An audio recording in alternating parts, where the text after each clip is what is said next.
Hi, this is Christopher Westfall with MedicareAgentTraining.com with a real quick update, something that was not really expected in the health insurance space with Medicare.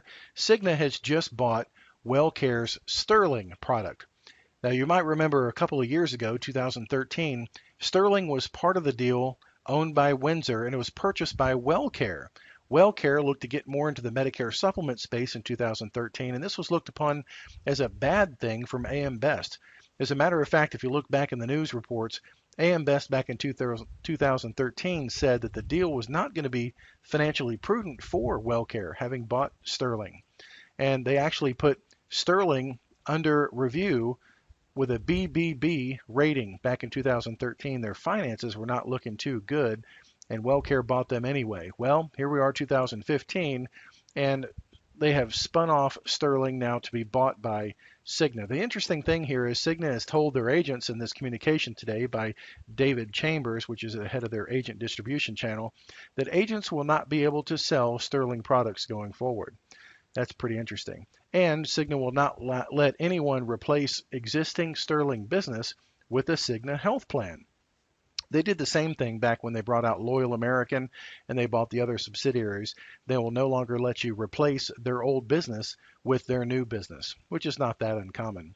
So the other thing happening now is CIGNA was just looked at, this was just a couple of weeks ago, as a matter of fact, as a possible takeover target. They were discussing in the street that CIGNA and Humana are poised to be taken over by somebody else bigger. And the talks were possibly Aetna was going to do it, or maybe a big play by Blue Cross Anthem to take over either CIGNA or Humana. The interesting thing about this article is it says WellCare would not be an attractive takeover target since that would only increase the profit of their acquirers by only 1 to 3%. So WellCare and even just a small part of WellCare's Sterling, we're not sure why CIGNA thought this was going to be attractive. In recent years, Sterling has tried to add to their Medicare supplement a goofy product, a hybrid thing. It was called something like Quality F, which was basically just Plan F, but they would give you things like the ability to go to the gym and some other preventive things free and on top of it just for being a member. That was their last failed attempt to rekindle the market with Sterling. One of the things we saw last year, end of 2014, was Aon Group, who was trying to do their retiree exchange like they did with the AT&T Group, was trying to push a lot of people into Sterling because their rates were about 40% higher than the lowest price plan in the marketplace.